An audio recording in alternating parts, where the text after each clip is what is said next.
Welcome to Mooney Reads. Today we're going to be talking about Dear Evan Hansen. For those of you who don't know, Dear Evan Hansen is a musical that debuted in 2015. It focuses on our main character, Evan Hansen, who is very socially anxious. He doesn't have a lot of friends, and throughout the course of the play, he ends up getting caught in this really huge lie in order to appease a lot of different people. I've got a lot of thoughts and feelings about the play, and I recently read the book, which is why I'm making this video. I will say with the play, the book, and this video, trigger warning for suicide and discussion of anxiety and internalized homophobia. I basically wanted to put out my thoughts and feelings on the play and the book and kind of compare the two a little bit and talk about some of the characters. So I will be talking about the musical and the book. There will be spoilers, so if you want to watch or read that before watching this, now is your time to leave. But if you have already seen it or read it, or if you just don't care about spoilers, settle in because it's about to get nerdy and emotional. So basically, to summarize, the story of Dear Evan Hansen focuses on Evan Hansen, who's this boy that's very anxious, but he has to go into school and he's trying to make new friends and kind of overcome his anxiety. On the first day of school, he is doing an assignment that his therapist gave him to write a letter to himself every morning and talk about why the day is going to be good. In this particular letter that Evan decides to write, he also mentions his crush in it.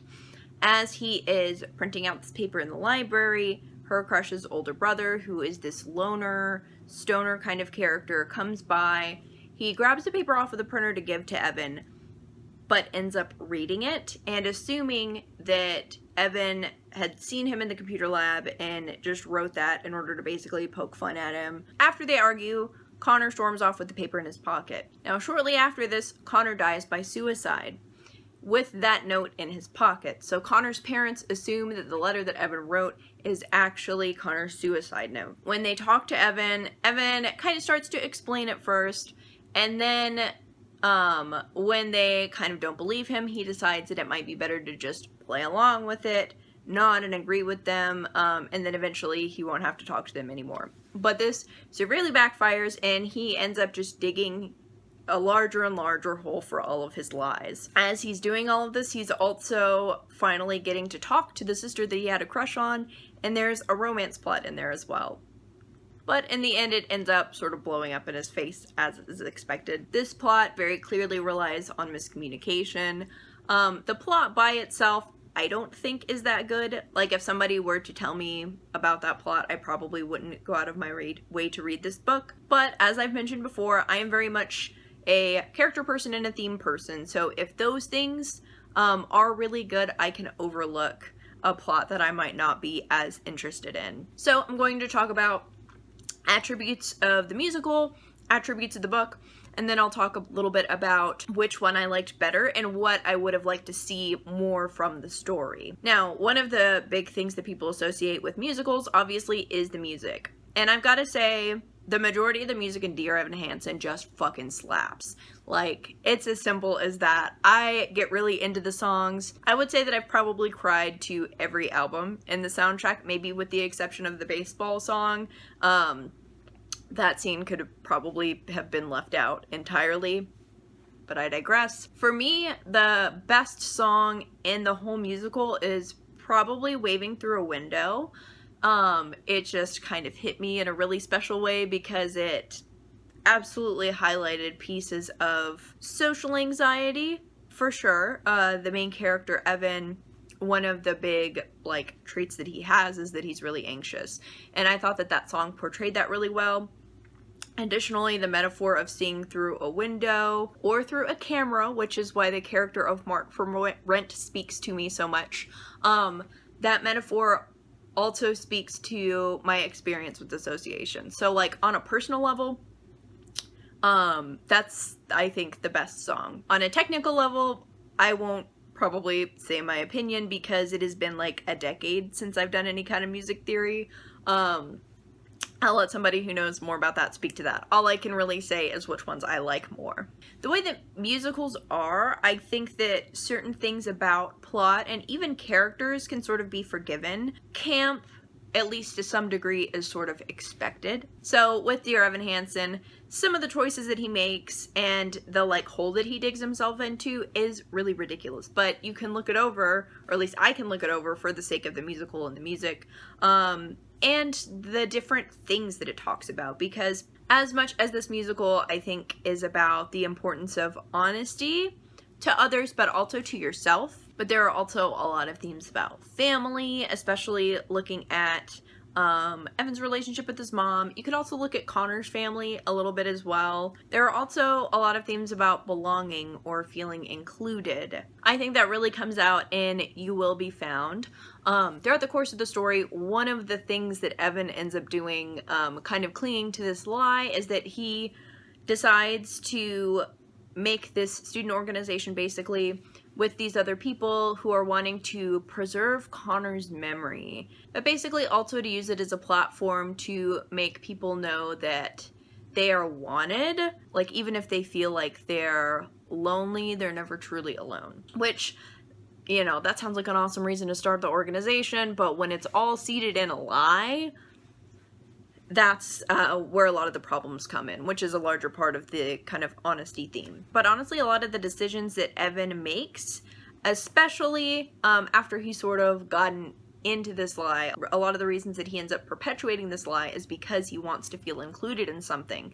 And he has found a family to notice him. He's found friends and this sort of thing. But I think especially with the trajectory that the romance takes on top of this, one of the things that you can get from this is that you can find your way and you do belong to something, and you can do that from being yourself. If you try to create something on some sort of lie or to get people to like you, it's gonna blow up in your face, even if it's not as ridiculous as lying about whether or not a dead person was your best friend. So that's a little bit all over the place, but that is a lot that I glean from the musical, between the music and the themes, without getting too much into Evan's character, because honestly I'm gonna have to talk about that all by itself, because that is a big part of why I like the musical, even though I don't particularly like Evan as a person.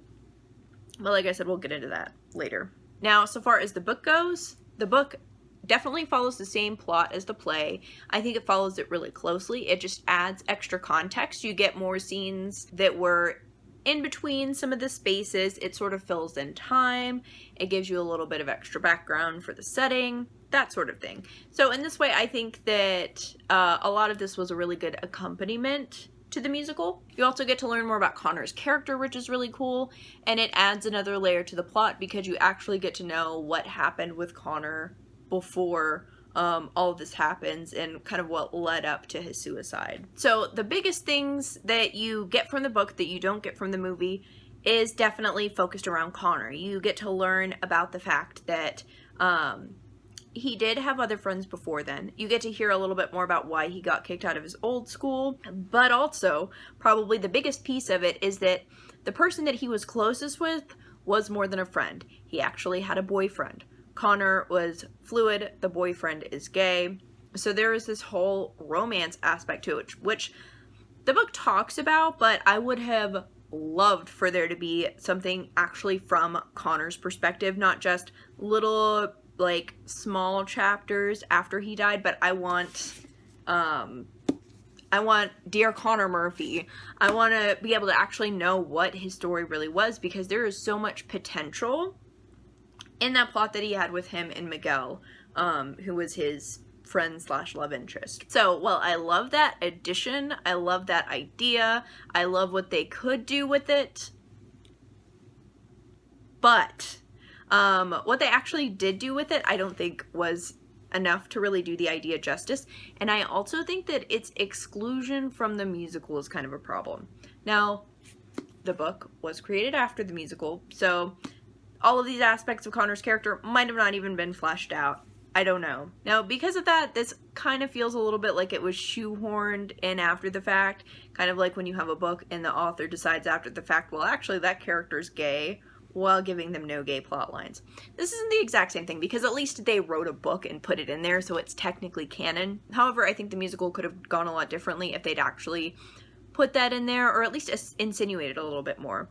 It's a little bit messed up, that they were able to put in some gay jokes that were kind of related to Evan, just because the whole story that he created where, oh, well, Connor had this secondary secret email and we actually couldn't talk in school because Connor would get mad if I talked to him in school. A lot of it screamed secret romance, right? So a lot of the jokes are around the fact that that sounds like a romance and he sort of overlooked that. So I don't think necessarily that all of the jokes were inherently homophobic. I could definitely be wrong, and I could totally see how people would not like some of those jokes. So I think that the jokes by themselves probably weren't homophobic. However, deciding to leave those jokes in and excluding the character's whole sexual identity, it's a little bit problematic, a little bit dicey. I do think that I could sort of see the choice to exclude certain things about Connor, just because a lot of the point of the play, a lot of what goes into the play is the fact that Evan is, fabricating all of this. So he literally has this fake Connor, so you're not going to know very much about him, but there are other characters who did know him, and even they all had a different perspective of him. His mom tried to look at the best in him. His sister definitely had a lot of negative things associated with him, and then his dad clearly had complicated feelings. But honestly, what we get from the musical isn't really great so far as what we know about Connor's character, because in the book we do get kind of a more sympathetic look at him. We understand why he did what he did. We know that Zoe kind of over-exaggerates a little bit what he did, but we don't know that in the musical. So if you listen to Requiem, Connor sounds like an abusive asshole.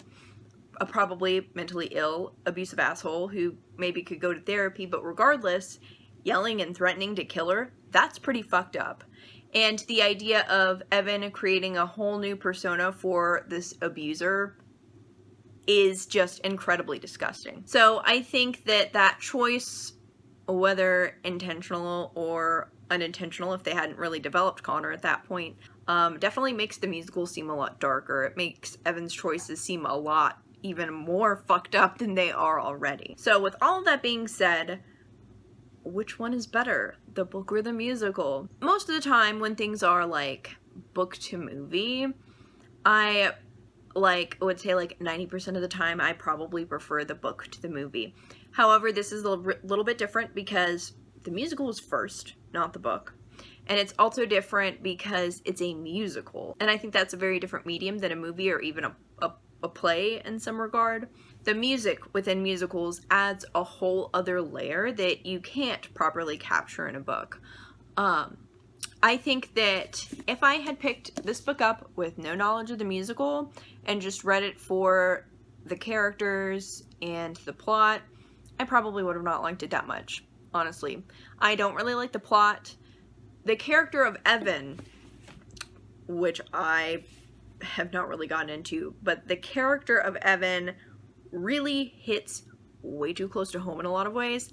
Evan is the embodiment of all of the things that I hate the most about myself, but put into a person and put into this shitty situation. So it kind of hurts to watch Evan. It's a little bit easier or different with the musical, I think. But in the book, going in and seeing how he's thinking and stuff honestly pisses me off. I had a similar hang-up with Kings, Queens, and In-Betweens, which I had more hang-ups than just the fact that I thought the character was insufferable. But I end up being kind of angry at Evan because I end up thinking about him in a lot of the ways that I thought about myself, especially when my social anxiety has been bad or gets bad. So that probably would have impacted my thoughts on the book as well. I don't think that I would have thought as complexly about book Evan as I did about musical Evan, because the music is kind of what ties in a lot of these themes and makes you think about Evan's character kind of in a different way. But like I did say, the book does have more on Connor's character, which I think is interesting. But weighing those two things, I definitely think that the musical is better.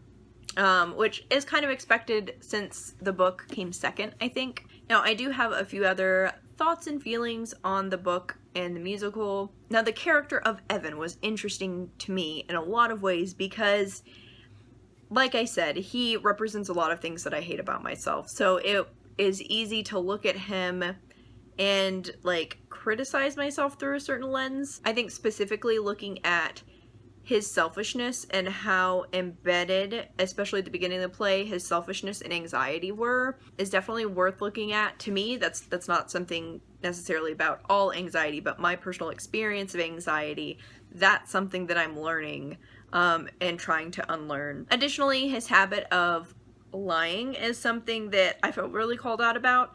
This is something that I've been unpacking and dealing with for years, even before I saw the musical. But his lies start out really small. Even before anything happens with Connor, you know, he's telling his mom that things are going to be fine, that he's feeling fine. He's lying to make her feel better. And throughout the beginning, when he's lying about Connor, he's lying to make the family feel better. But then when you actually get to the romance plot line, I think that's when you can really start to see his selfishness.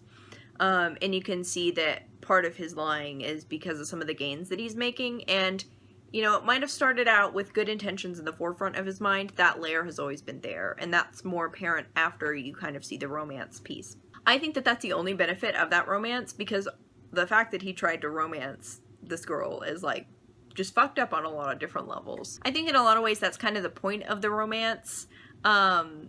Because it really should have never happened. Because If I Could Tell Her is like top of the line creepy shit. That is a clear example of why heterosexual men should be canceled. But I think that the romance does really well in playing the role of kind of showing off Evan's flaws. Now, I think the story would have been really interesting if we would have been able to see a lot more from Zoe's perspective. We do get to see some of her perspective in Requiem as well as Only Us. And in both of those, you do get kind of the idea that she has been overshadowed by her brother in a lot of different ways, whether it was because of his own kind of behavioral problems when he was alive or his death. So you really get to hear more about her in those ways. I think that it would have been interesting to see her work through her grief. The grief, you know, about Connor, but also like the whole situation that Evan puts her in is just kind of fucked up on a whole nother level. And I think that if we were to see her thoughts and feelings about it, it could lead the way to talk about a larger conversation about how relationships end up working, because there's a lot to be said about how much lying goes into some people's relationships. The other woman that I think that it would be really interesting to kind of see this show through is Evan's mom. Throughout the play, throughout the story, Evan's mom is sort of oblivious about the whole plot line that's going on. So far as she knows, whenever Evan is going and spending time with Connor's family, she thinks that he's going to a totally different person's house to work on homework. And eventually, Connor's family calls her and asks her over for dinner, and that's how she finds out a lot of this. When she's invited over for dinner, the family basically offers to give Evan Connor's college fund, and that brings up a lot of complicated emotions for Evan's mom. Evan's mom is a working single mother. They don't really have a college fund. Evan has been working, or has been supposed to have been working, on college scholarship essays. And then from that point, the way that Evan talks to his mom is appalling. As somebody who grew up in a family who kind of had financial problems, my mom was a single mom for part of the time, I would die before talking to my mom the way that he talks to his mom. He basically talks about how she's like not there, so why don't you even know me? Like he confronts her acting like she isn't trying some way. So he's just got a total lack of understanding, lack of brain cells. I don't know what his problem is. That's a piece of Evan that I absolutely cannot see myself in, thank fucking God. Although I will say a part of Evan's behavior towards his mom does have some stuff to do with his non-existent relationship with his dad. So the feeling of not getting any attention, not really having connection with his family, I think that that definitely goes into his relationship with his dad, and then he ends up putting that out on his mom. So I do recognize that part of it.